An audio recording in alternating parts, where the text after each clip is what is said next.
اهدنا الصراط المستقيم صراط الذين أنعمت عليهم غير المغضوب عليهم ولا الضالين آمين. Untuk selanjutnya kami persilakan pada guru bersama Kiai Haji Sallu ala Muhammad. Assalamualaikum warahmatullahi wabarakatuh. Ya Rabbi bil Mustafa balligh maqasidana waghfir lana ma madha ya wasi'al karami. Ya Rabbi bil Mustafa balligh maqasidana waghfir lana ma madha ya wasi'al محمد سيد الكونين والثقلين والفريقين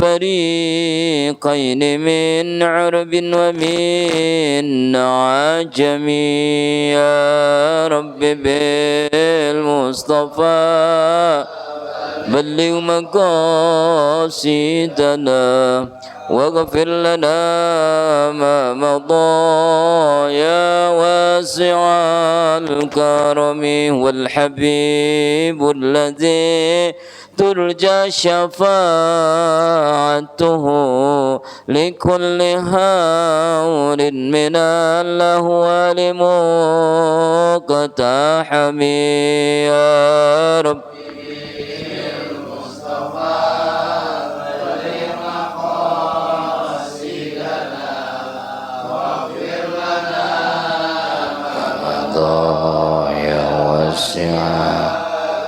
مولاي صل وسلم دائما أبدا على حبيبك خير خلق كلهم. يا رب بالمصطفى بلغ مقاصدنا واغفر لنا ما مضى يا واسع الكرم. فاتحة إلى حضرة النبي المصطفى سيدنا محمد صلى الله عليه وسلم وأزواجه وذريته. الفاتحة. أعوذ بالله من الشيطان الرجيم. بسم الله الرحمن الرحيم. الحمد لله رب العالمين الرحمن الرحيم مالك يوم الدين إياك نعبد وإياك نستعين صراط المستقيم صراط الذين أنعمت عليهم غير المغضوب عليهم ولا الضالين آمين. الفاتحة خصوصا لأساتذتنا وأساتذتنا خصوصا الشيخ محمد نواوي بن عمر البنتان أوصا الشيخ محمد خالد بن عبد الله بن كلان خصوصا الشيخ Hashim Asy'ari Jombang khususnya Syekh Sa'ad Samsul Lembang Wabasundah, Kiai Haji Zarqan, Kiai Haji Mahfuz, Kiai Haji Muhammad, Kiai Haji Samsul bin Haji Abdurrahman, Al-Habib Mundir bin Fatul Musa nafa'an fil mudarin. Al-Fatihah. A'udzubillahi minasyaitonir rajim. Bismillahirrahmanirrahim. Alhamdulillahi alamin arrahmanir rahim maliki yaumiddin. Iyyaka na'budu wa iyyaka nasta'in shiratal mustaqim Shiratal ladzina an'amta 'alaihim ghairil maghdubi 'alaihim waladdallin amin. Kita Fatihah buat saudara-saudara kita, keluarga kita, jamaah kita yang barangkali sedang sakit. Mudah-mudahan wasilah daripada pembacaan suratul Fatihah Allah angkat penyakitnya, Allah berikan kesehatan, Allah berikan kesembuhan, Allah berikan kekuatan lahir dan batin sehingga dapat kembali melaksanakan aktivitas sebagaimana sedia kala. Al-Fatihah. Alhamdulillahirabbil alamin arrahmanir rahim maliki yaumiddin iyyaka na'budu wa iyyaka nasta'in shiratal mustaqim shiratal ladzina an'amta 'alaihim ghairil maghdubi 'alaihim waladdallin amin.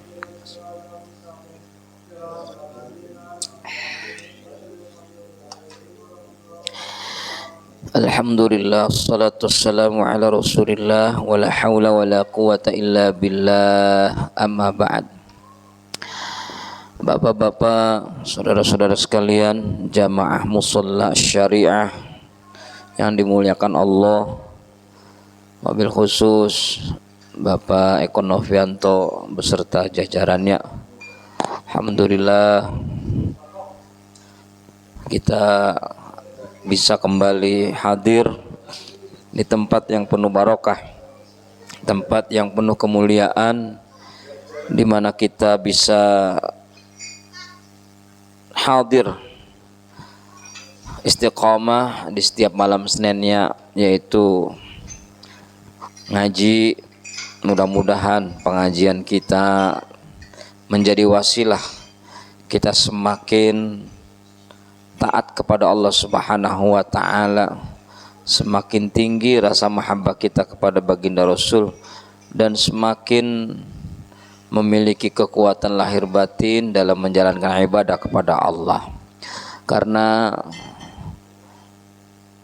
betapapun kita ngaji ke sana kemari, jauh diudak, dekat disamperin, tapi sedikit pun tidak ada rasa penghayatan dalam kehidupan kita, apalagi sampai-sampai nggak ada yang masuk.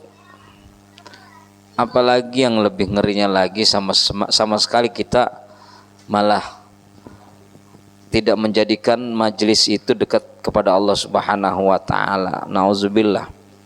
Maka bersyukur saudara-saudara sekalian bisa hadir, dan mudah-mudahan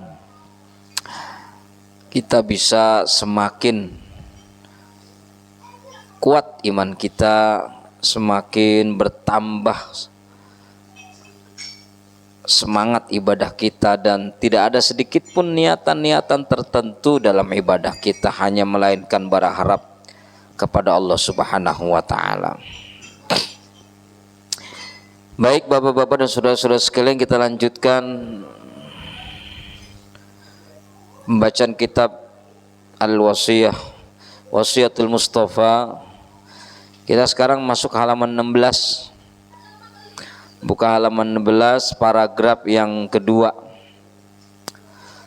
Ya, paragraf yang kedua. Kemarin kita sudah membaca faslun fi ta'rifi ahwalin nasi 'indallahi ta'ala. Fasal tentang mengenal kondisi atau keadaan manusia di sisi Allah Subhanahu wa taala. Bahwasanya ada riwayat hadis. Yang pertama kemarin kita baca, kata Nabi, khairun nasi 'indallahi ta'ala anfa'uhum linnas. Sebaik-baiknya manusia itu di sisi Allah adalah anfa'uhum, memberikan manfaat manusia itu linnasi kepada orang lain.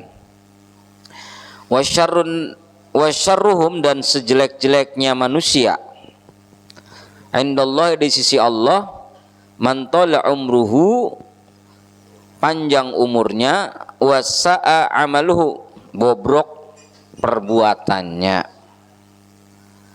Kemarin tuh ya, ingat nggak Pak? Tahu, ingat apa kagak ya? Wa khairuhum, dan sebaik-baiknya mereka manusia, man tala umruhu wa hasuna amaluhu, adalah orang yang panjang umurnya, baik amal perbuatannya. Tuh, itu manusia terbaik menurut pandangan Allah, orang yang senantiasa memberikan manfaat kepada orang lain. Masya Allah, luar biasa Pak. Luar biasanya apa? Ini orang, suatu ketika ini orang betul-betul dalam keadaan kondisi membutuhkan. Ini orang nggak minta tolong, nggak minta ini, nggak minta itu. Tiba-tiba ada temennya datang melihat kondisinya kayak begitu, tanpa diminta dibantu. Masya Allah. Ini kayak saya kalau ngajar, lagi ngimpi pengen dikasih kopi, nah dikasih kopi, Masya Allah, girang banget ya. Yang namanya memberikan manfaat kepada orang lain adalah ketika orang lain yang saat kondisinya dalam kondisi membutuhkan, maka kita hadir untuk membantunya. Manusia yang dikatakan manfaat di antara yang lain ketika keberadaannya itu menjadi solusi. Keberadaannya menjadi solusi. Itu bagian daripada anfa'uhum linnas. Memberikan kemanfaatan. Nah, jadi ada kriteria atau ada kondisi manusia, pandangan menurut pandangan Allah. Leveling manusia, ada manusia yang terbaik, ada yang lebih baik dari yang terbaik. Di sini orang yang baik, ya, sebaik-baiknya manusia adalah orang yang memberikan kemanfaatan kepada orang lain. Tapi ada yang lebih baik dari itu, apa? Umurnya panjang, amal perbuatannya baik. Oh, ya kan? Tapi juga ada orang yang apa? Sejelek-jeleknya manusia, ya, di sisi Allah itu menurut pandangan Allah, orang yang panjang umurnya bobrok amal perbuatannya. Ini yang Masya Allah, jangan sampai ya kita hindarilah. Ya insya Allah lah.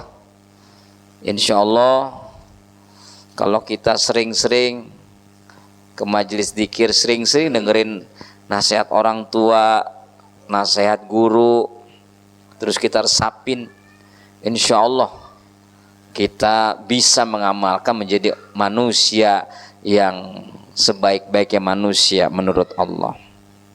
Ya, nah yang kedua nih. Bismillahirrahmanirrahim.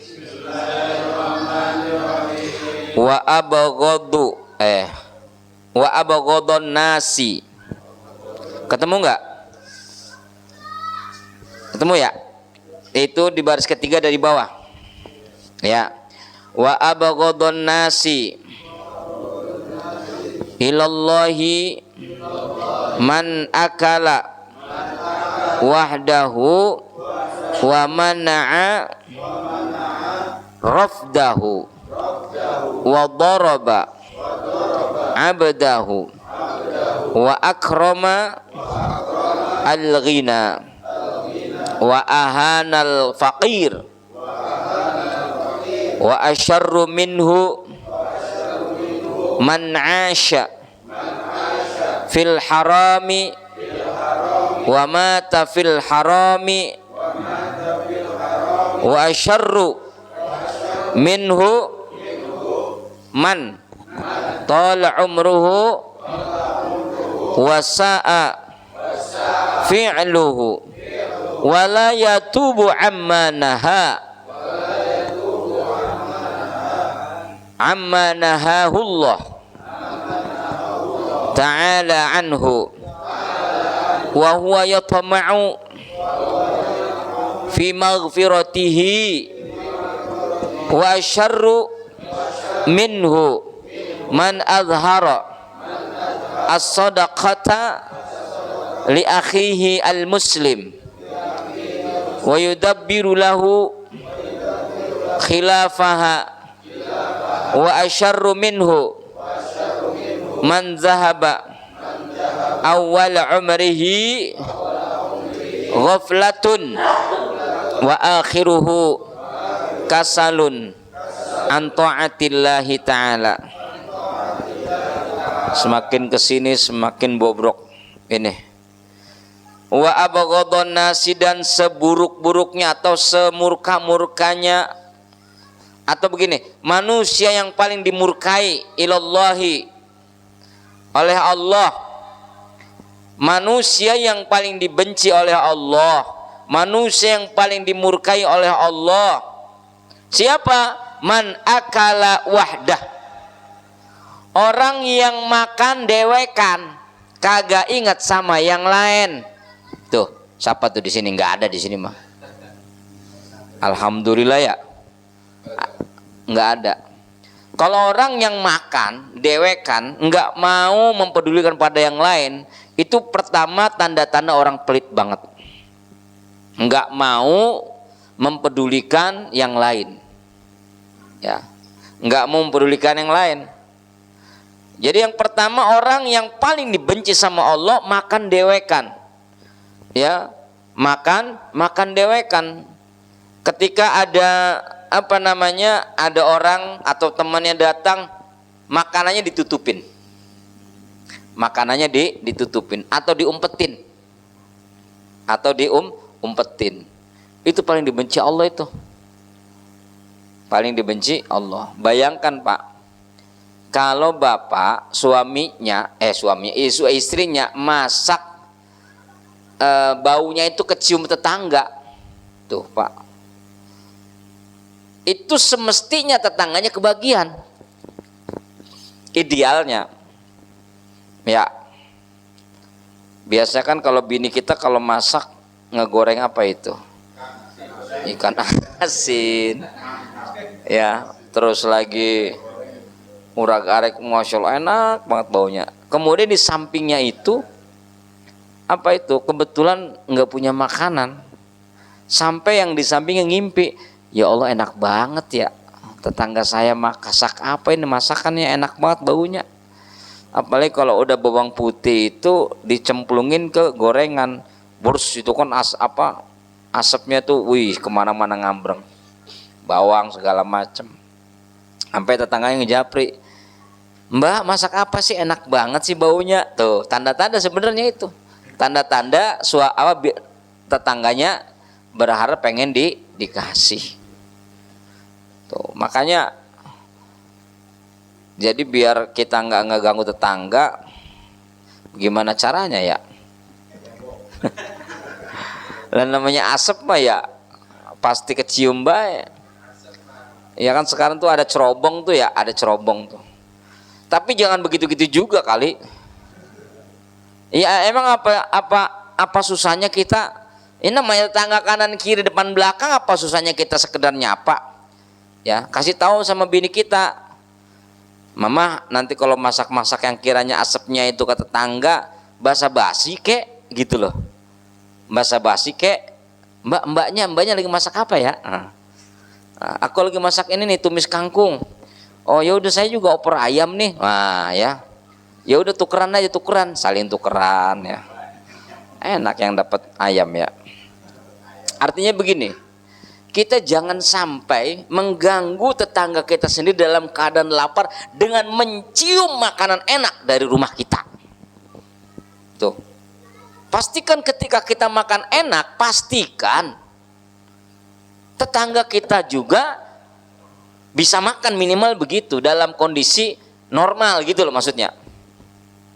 Ya, dalam kondisi normal, dalam kondisi dia memang dalam kondisi tidak dalam keadaan kesusahan.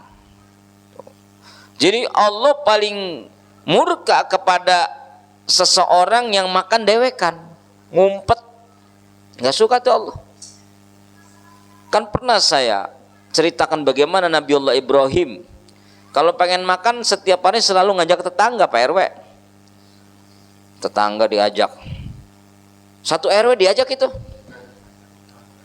Satu RW udah dikasih makan, nyari lagi di RW sebelah. Satu dusun dikasih makan.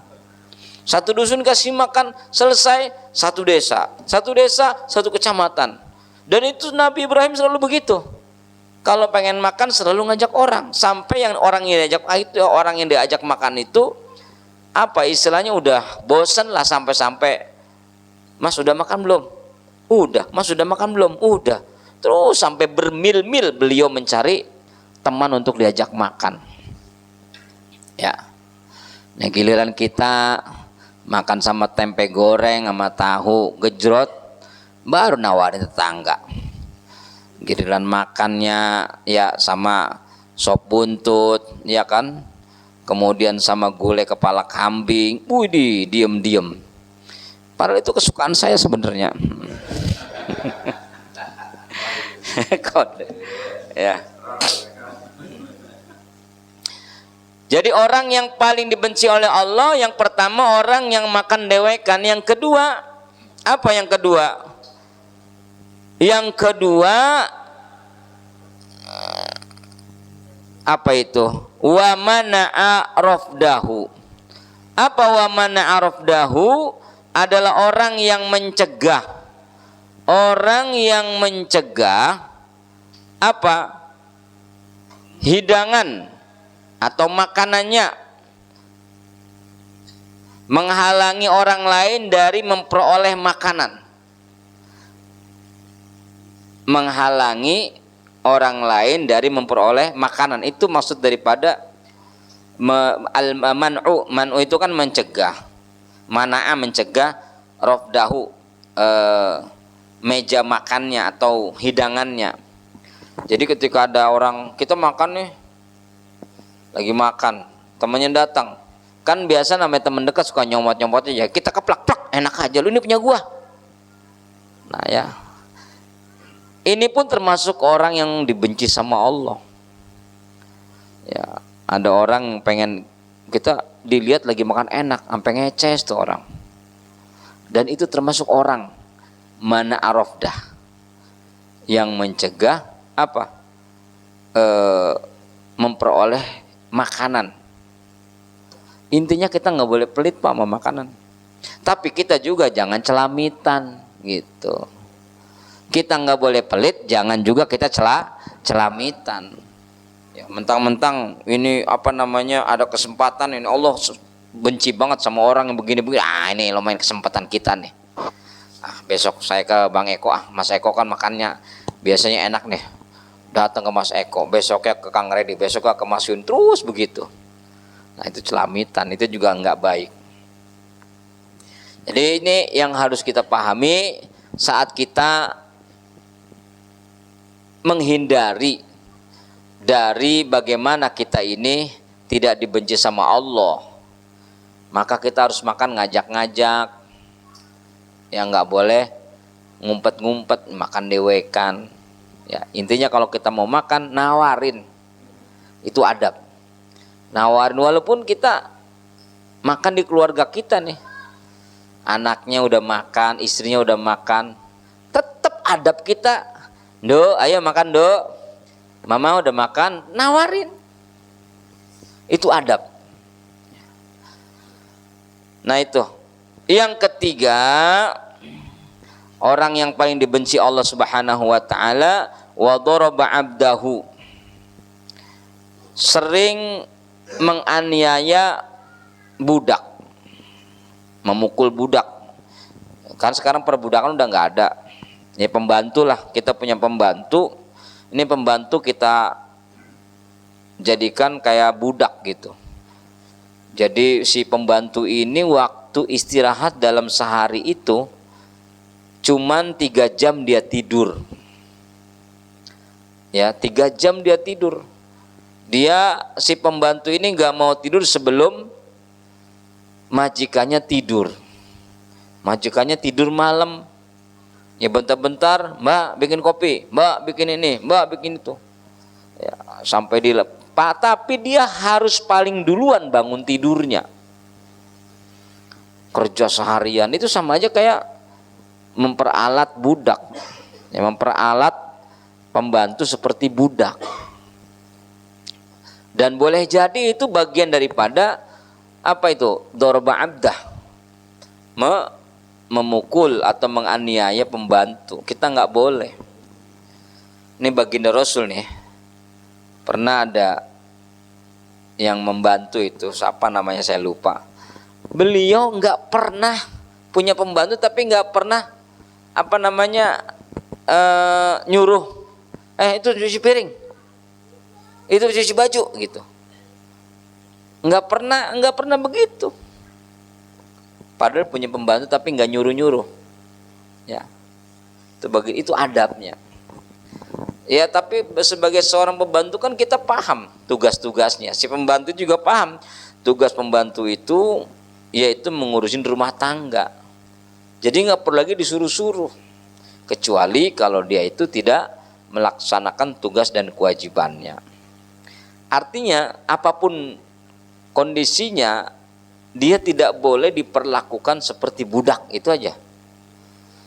Bapak saudara ingin punya pembantu, monggo, untuk meringankan tugas istri bapak misalnya di rumah. Karena tugas istri bapak udah cukup berat, ngurusin suami sama ngurusin anak. Ya. Karena anak adalah bagian yang terpenting dalam kehidupan rumah tangga, dalam kehidupan keluarga. Maka seorang istri betul-betul fokus ngurusin anak sama ngurusin suami, biar lebih maksimal ngurusin anak dan ngurusin suami. Maka untuk tugas-tugas yang lain diserahkan sama orang lain. Yang pertama, memberikan kesempatan kerja atau memberikan sesuatu kepada orang lain, ya, tapi dengan catatan, dengan cara manusiawi, ya. Tuh kayak begitu Pak. Kan orang punya pembantu itu bukan untuk mentang-mentang banyak duit, bukan. Orang yang punya pembantu itu untuk meringankan tugas rumah tangga. Karena seorang ibunya anak-anak itu tugasnya itu lebih berat daripada suaminya atau daripada ayahnya. Peran ibu itu lebih besar daripada seorang ayah. Makanya ketika ada kelebihan rizki, banyak orang yang mencari pembantu rumah tangga. Tapi tetap harus diperlakukan seperti manusia, bukan budak. Kalau ada seorang pembantu yang diperlakukan tidak manusiawi, berarti dia telah memperbudak pembantunya. Dan ini dilarang, tidak boleh, dibenci sama Allah. Ya kalau nggak punya duit nggak usah bela-bela membantu, ngapain, kurang kerjaan. Membayar pembantu kan mahal sekarang. Berapa sekarang kira-kira Kang Jenal? Nggak tahu ya. Karena dia berapa sekarang? Minimal UMR kali ya. Minimal UMR. Lah kalau bapak gajinya sebulan itu 30 juta ya pantas. Pembantunya ada 5 misalnya, yang ngurus ini, yang ngurus itu. Lah gaji cuman UMR ya. Paling gede paling misalnya 10 juta misalnya ya. Ya itu juga buat pendidikan anak-anak, buat rumah tangga yang lainnya gitu kan. Nah, jadi kita nggak boleh tuh melakukan perbuatan aniaya kepada pembantu. Ya. Kemudian wa akrama, yang keempat, orang yang paling dibenci sama Allah, wa akramal ghina. Akramal ghina itu adalah memuliakan orang-orang kaya secara berlebihan. Wah, orang kaya diperlakukan secara masya Allah ya. Orang tua tidak terlalu dimuliakan, sementara dia punya teman kaya raya, masya Allah, selalu ingin mendapatkan perhatian, sehingga dia setiap harinya caper cari perhatian agar diperhatikan. Ini saya ulang lagi. Lagi tahun yang sebelumnya saya ikut haul Solo.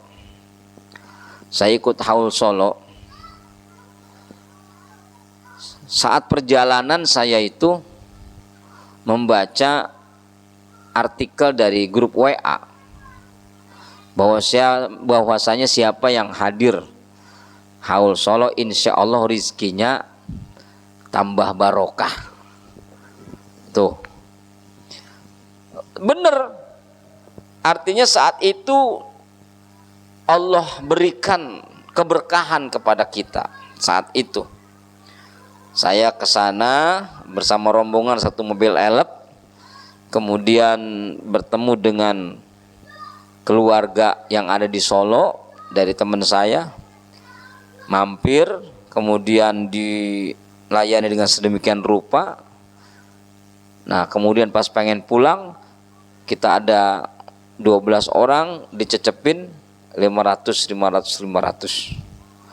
Terus sama saudaranya dicecepin 250 sehingga total 750. Dalam hati tahun besok kita harus ikut haul Solo, begitu dalam hati. Ya. Ternyata tahun kemarin saya nggak ikut. Karena banyak acara pas acara Maulid. Ada berapa tempat saat itu saya. Teman-teman saya pada ikut. Tetap dikasih lagi tuh ke sono. Ya. Makanya pada semangat kalau ke haul Solo. pengen ngarep nggak apa-apa, ngarep barokah mah nggak apa-apa ya. Dah. Nah jadi kita, maksudnya apa? Korelasinya dengan memuliakan orang kaya. Itu orang yang ngasih duit ke saya saat itu orang kaya, bener-bener kaya. Ya. Bener-bener kaya. Nah, kalau kita mempunyai sikap berlebihan kepada orang itu, kita akan dibenci oleh Allah Subhanahu wa taala. Ketika ada orang kaya, kita menghormati bukan karena kekayaannya. Karena apa misalnya? Karena kedermawanannya boleh. Karena keikhlasannya dalam berderma itu boleh kita memuliakan. Bukan karena dia kaya. Karena banyak orang yang miskin yang dermawan ini nggak sedikit. Nggak sedikit orang yang nggak mampu, dia menabung untuk bersedekah. Apa bedanya sama orang kaya bersedekah? Ya berbeda, nilainya berbeda. Orang kaya dia misalnya sedekah 1 juta rupiah dengan orang miskin bersedekah 10.000 rupiah. Itu boleh jadi nilainya tinggian orang miskin. Kenapa? Karena orang miskin berjuang mencari nafkah untuk disedekahkan. Boleh jadi kayak begitu. Ya. Kalau orang kaya setiap sedekah 1 juta udah biasa. Dan itu tetap akan mendapatkan pahala dari Allah Subhanahu wa taala. Apalagi kalau seandainya niatnya itu dia ikhlas. Ya. Tidak ada sedikit pun yang membelok dari niatnya. Jadi jangan sampai jangan sampai kita itu sampai kayak orang pengen nyembah sama orang kaya, jangan. Ya biasa aja lah. Jadi jangan begini Pak Eko. Sebelumnya saya menyampaikan maksud dan tujuan saya. Padahal Kang Redi lagi bertamu ke Kang Eko. Bahwa sesungguhnya, udah kayak bikin proposal ngomongnya. Ngapain, nggak perlu begitu. Ya biasa-biasa aja. Kita menghormati, menghormati ketika dia itu pokoknya kita menghormati bukan karena kekayaannya aja. Itu nggak ada masalah. Ya. Sama saling menghormati. Bang Jenal menghormati Pak RW, ya. Pak RW menghormati Bang Jenal, Kang Sadikun juga semua begitu, sama. Memuliakan, saling menghormati. Itu yang keempat. Yang kelima, wa ahanal fakir, merendahkan orang miskin. Udah tuh miskin direndahkan. Lo kesini cuman modal segitiga sama kaki, sama dalam sama jeronya dong udah belagu lu. Ya Allah. Ada seorang pasutri, pasangan suami istri, lakinya miskin, istrinya kaya. Waduh, dihina terus. Udah tau miskin dihina. Ya. Ini Allah akan membenci orang yang menghina orang fakir. Ya. Harusnya orang fakir itu diapain? Disantuni, bukan untuk dihina, dicaci maki. Ya. Nah, ternyata orang yang paling dibenci oleh Allah ada yang lebih jelek dari itu. Ada yang lebih jelek dari orang yang dibenci Allah. Coba itu Pak, makin parah Pak. Artinya levelnya kesini makin parah.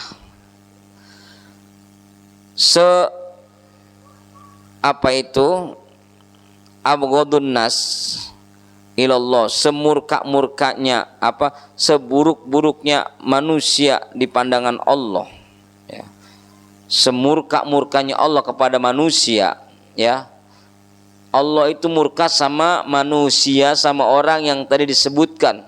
Yang pertama makan dewekan, kemudian mencegah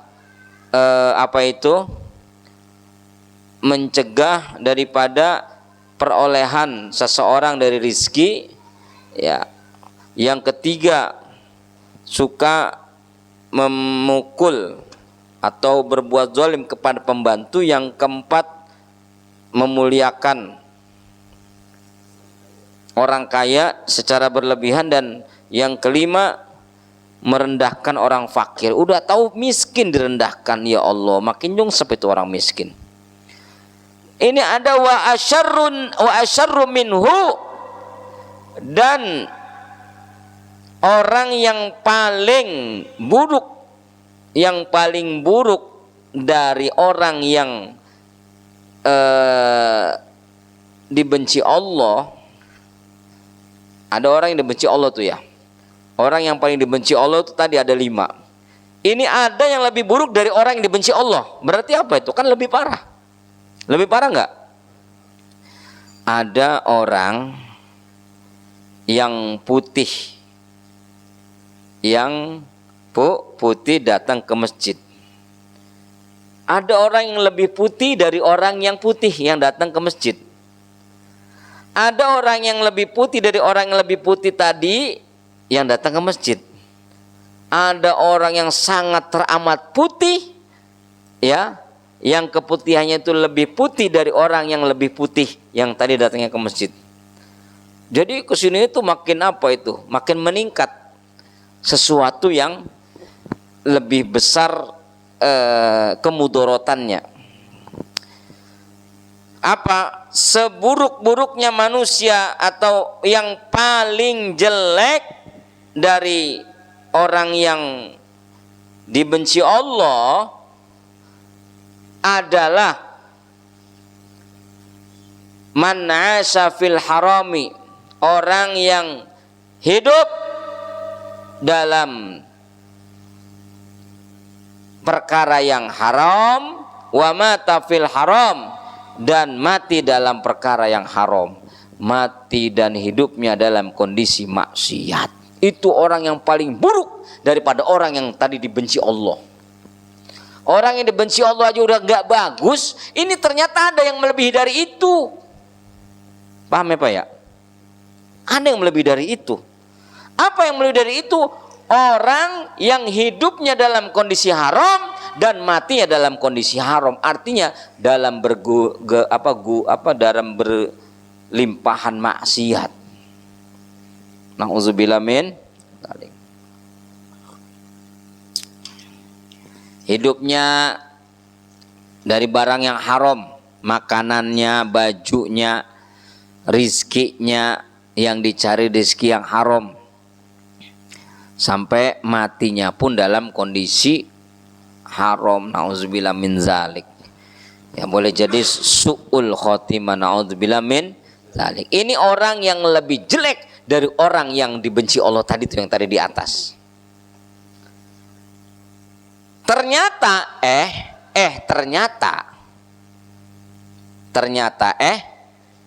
ternyata ada lagi wa syarru minhu,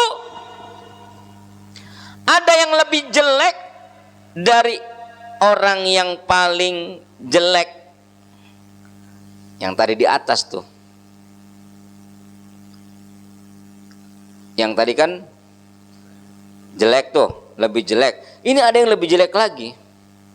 Yang tadi itu orang yang lebih jelek itu dari orang yang orang yang Allah benci, orang yang Allah murkai, yaitu orang yang senantiasa hidup dan matinya dalam kondisi haram. Ini ada orang yang lebih parah, begitu loh. Ada orang yang lebih parah dari orang yang hidupnya dalam dan matinya dalam kondisi keharaman. Apa? Man tala umruhu wa sa'a fi'luhu, adalah orang yang panjang umurnya dan jelek amal perbuatannya. Udah panjang umurnya dan jelek perbuatannya. Ya Allah, nggak ada yang bisa diandelin. Umurnya panjang sampai udah 80 tahun tapi lagunya masih tengik. Sampai udah kepala 5 perangainya masih belagu. Sampai udah kepala 6 dia masih jauh dari Allah. Na'udzubillah. Ini orang yang lebih buruk daripada orang yang pertama tadi tuh, yaitu hidup dan matinya dalam kondisi maksiat. Panjang umurnya, jelek akhlaknya, Masya Allah, menjadi bencana buat orang-orang yang waras, Pak. Makanya kata pepatah orang Tambun, sayur nangka bumbu kemiri, tua bangka kagak tahu diri. Sayur nangka bumbu kemiri, tua bangka kagak tahu diri. Tuh, ya. Punya rambut udah mabur, pandangannya juga sudah kabur, giginya sudah pada gugur, makannya saban hari sama bubur. Tapi tingkah lakunya makin ngelantur, omongannya suka ngawur, saban hari luntar-luntur, cari wadon yang lagi nganggur. Tuh, padahal udah uzur. Ada di sini yang begitu? Kagak ada. Kagak ada duanya. Masya Allah. Matanya udah kabur, giginya udah pada gugur, makannya setiap hari sama bubur. Padahal hidupnya sudah siap untuk menggali lubang, tapi lagunya masih ngelantur, siap-siap bakalan hancur sama malaikat penjaga kubur. Nauzubillah min zalik. Apalagi kalau, ya Allah, nauzubillah, ngeri ceritanya. Ya Allah, ngeri. Mudah-mudahan jangan sampai kita kayak begitu. Kita semakin tua semakin dekat sama Allah. Kita semakin tua semakin semakin memperbanyak ibadah. Kita semakin tua semakin tunduk, semakin tawadhu. Ya ini mah semakin tua jangan sampai semakin mendongakkan kepala. Ya. Bekas tentara, saya ini bekas tentara, padahal udah tua. Ya. Emangnya kalau lu bekas tentara kenapa? Ya, ya Allah. Dah. Jadi orang yang lebih jelek dari orang yang di atas tadi itu adalah orang yang panjang umurnya dan jelek amal perbuatannya. Yang pertama tuh. Dan orang yang lebih jelek dari orang yang haram dan hidupnya haram tadi sampai mati dalam keadaan haram. Yang kedua adalah wala yatubu amma nahahullah. Wala yatubu, dan dia tidak mau bertobat amma nahahullahu ta'ala, dari apa-apa yang Allah larang. Wa huwa yatma'u fi maghfirati, padahal dia sangat berharap ampunan Tuhannya. Tapi dia kagak mau tobat.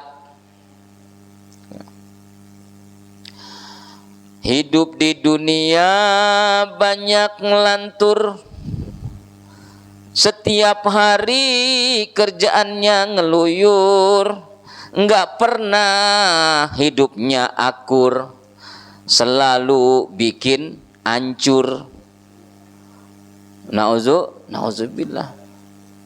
Keberadaannya bikin sampah, keberadaannya bikin membuat orang-orang di sekitarnya menjadi sakit hati.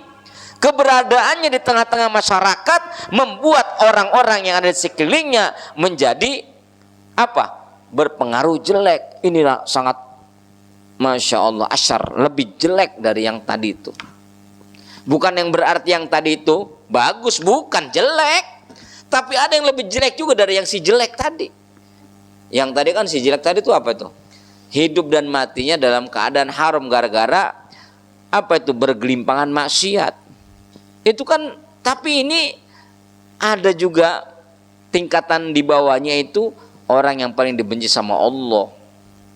Kalau bahasa mendingan, emang nggak ada yang mendingan, tapi ada sedikit pun apa, ada sisi sedikitnya. Yang pertama, orang yang makan maunya dewekan, tapi dia amal perbuatannya boleh jadi nggak jelek, cuman jeleknya itu doang. Kalau makan pelit, dewekan baik gitu, tapi itu tetap dibenci sama Allah ya. Nah, jadi ada yang lebih jelek dari orang yang tadi tuh, yang hidup dan matinya dalam kondisi haram. Walayatub, dia tidak mau tobat, ammanahahullahu ta'ala, dari apa-apa yang Allah larang buatnya, padahal dia berharap taubat, berharap ampunan dari Allah. Dulu saya pernah membaca apa itu, membaca artikel anak-anak muda sekarang. Mimpinya apa? Saya mimpi pengen jadi orang kaya, hidup senang, duit banyak, ya, nggak usah ngapa-ngapain. Nanti pas matinya banyak yang nganter, nanti di akhiratnya masuk surga. Lah, enak banget. Ya. Ternyata wa asyarru minhu, ada yang lebih buruk lagi dari orang yang tadi ini, mentola umruhu wa sa'a amalu. Wa asyarru minhu, dan ada yang lebih buruk dari yang tadi, dari orang yang panjang umur dan jelek perbuatannya ya. Ini ada yang lebih buruk dari itu. Apa? Azharu as-sadaqah. Azharu as-sadaqah adalah orang yang menampakkan azharu sadaqah ya. Azharu bukan sodako, tapi sodako. Sodako itu pertemanan. Orang yang menampakkan pertemanan li akhihi, terhadap saudaranya al muslim, yang muslim, wa yudabbiru lahu khilafaha, dan dia tidak mau padahal dia tidak mau berteman dengannya. Wa yudabbiru lahu khilafaha, padahal dia tidak mau, dia berpikir mau menyelisihinya. Dia berteman tapi untuk menyelisihinya, untuk bertengkar. Ya, niat berteman untuk mencari persoalan. Itu lebih jelek itu. Seharusnya kita niat berteman itu untuk saling mengisi, untuk saling memberikan kemanfaatan, bukan saling mencaci maki. Ya. Kayak zaman sekarang nih. Ya. Ada orang, karena sekarang udah lagi musim kampanye kan, si anu pilih anu, si anu pilih anu, ya, cuman pengen ngejelek-jelekin pilihan yang bukan pilihannya dia berteman. Misalnya Kang Eko pilihnya si A, saya pilihnya si B. Saya pengen ngejelek-jelekin si A, saya berteman sama Kang Eko. Nanti pas sudah berteman saya pengen jelek-jelekin pilihannya. Tuh, nggak bener begitu tuh Pak. Ya nggak bener. Makanya saya sepakat banget itu sama dauhnya Buya Yahya itu. Silakanlah kamu cintai pilihan kamu, kamu junjung tinggi pilihan kamu. Jangan pernah kamu menjelek-jelekan pasangan yang lain. Udah ngurusin aja pilihan kita dewek, ngapain ngurusin orang yang lain. Pilihan si A ngejelekin pilihan si B, pilihan si B ngejelekin pilihan si C, pilihan si C ngejelekin pilihan AB. Apa urusannya? Kalau si A udah memilih A, si B udah memilih B, si C udah memilih C, ya sudah. Enggak usah saling sikut-sikutan, jangan. Makanya kita untuk menyikapi pemilu ini, silakan Pak, enggak apa-apa. Ini pesta demokrasi. Ya. Kita harus punya rasa berbaik sangka. kepada si A, kepada si B, kepada si C.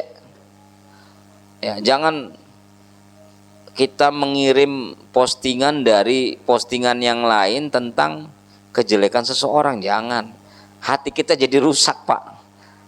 Buat apa kita ngaji, habis pulang sini udah bersiap-siap, pokoknya nanti gua mau di grup mau lihat ini nih WA nih, di grup majelis, di grup ini belum ada berita ini, nggak ada berita. Akhirnya saling bertengkar di grup. Padahal baru pulang ngaji. Orang kalau pulang ngaji itu habis bersuci. Ibarat kata mah habis habis bersih. Orang pulang ngaji tuh habis bersih. Pas sampai rumah dikotorin lagi. Ya. Nah, ini jangan sampai ya. Kita harus saling menghargai satu sama lain, ya. Kadang-kadang saya juga bingung, Pak. Si A pilihannya si A ngejelekin pilihannya si B. Si B pilihan si B ngejelekin pilihan si A. Untungnya di mana, Pak? Akhirnya apa? Semua saling apa? Saling memberikan informasi yang jelek. Akhirnya kan begitu. Seharusnya kalau kita milih si A, maka kita viralkan kebaikan-kebaikannya, visi misinya, gitu ya, Pak. Kita milih si B, kita sampaikan yang baik-baiknya, nggak usah terpengaruh pada yang lain. Kalau begitu jadi ribut lagi, nggak jadi ngotor-ngotorin hati. Saya nggak akan mengarahkan Bapak harus enggak, itu hak Bapak semua, dan saya sangat menghargai pilihan Bapak, dan Bapak juga semestinya harus menghargai pilihan saya. Saling menghargai, udah cakep itu, Pak. Ya, udah cakep. Pak Ustadz, saya mengikuti guru, monggo silakan, itu juga hak Anda. Saya punya guru pilihannya ini, nggak apa-apa, silakan, itu hak Anda. Ya, jangan kita mempengaruhi, kalau dia itu pilihannya, jangan, karena memilih itu adalah hak pribadi masing-masing. Kalau masalah bicara kemasalahan segala macam, ya semua calon-calon pemimpin kita itu menebarkan menyampaikan untuk kemaslahatan semua kok. Nggak ada yang jelek. Pilihan si A, paslon si A menyampaikan program-programnya untuk kemajuan Indonesia. Ya bagus. B juga begitu, C juga begitu. Bagus, nggak ada yang jelek. Program-program untuk membangun bangsa. Tinggal kita, pilihan itu harus bisa kita rasa agar kita punya cita sehingga melahirkan cita rasa. Tuh, coba ulangi lagi Kang Eko. Iya Pak, jadi kita itu harus begitu. Udah, kita saling menghargai, jangan ribut.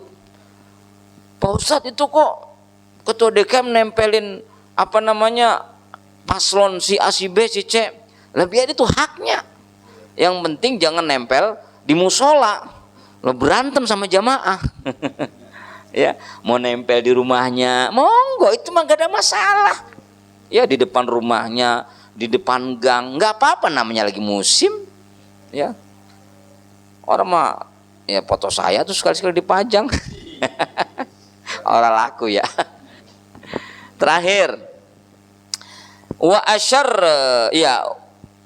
asyarru minhu, dan ada yang lagi lebih jelek dari orang yang di atas. Man zahaba awwala umrihi ghaflatun, orang yang zahaba awal umrihi, berangkat awal umurnya. Apa maksudnya berangkat awal umurnya? Yaitu orang yang lebih jelek daripadanya adalah orang yang mengawali usianya.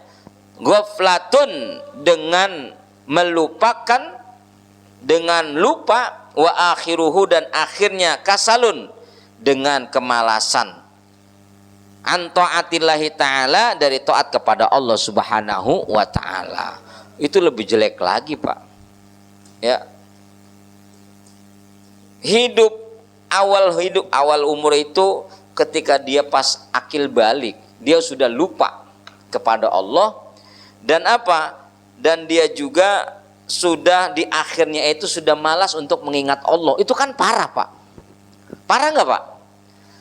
awal hidupnya dia banyak lupanya kepada Allah, dan akhir hidupnya dia malas untuk ingat kepada Allah. Itu kan parah, Pak. Parah nggak, Pak? Saat kita akil balik, awal umur, kita lupa kepada Allah. Ghaflah, kita lupa.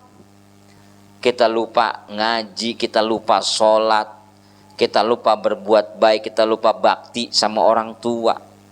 Pas akhir hayatnya kasal, malas untuk mengingat dari taat kepada Allah Subhanahu wa taala. Itu kan parah, Pak. Ini parah ini. Ya. Insyaallah. Nauzubillah min dzalik. Nah, inilah pesan Rasulullah sallallahu alaihi wasallam kepada baginda Rasul kepada Sayyidina Ali, yang tentunya ini larinya juga kepada kita semua. Subhanakallahumma wa bihamdika asyhadu an la ilaha illa anta astaghfiruka wa atubu ilaik. Assalamualaikum warahmatullahi wabarakatuh.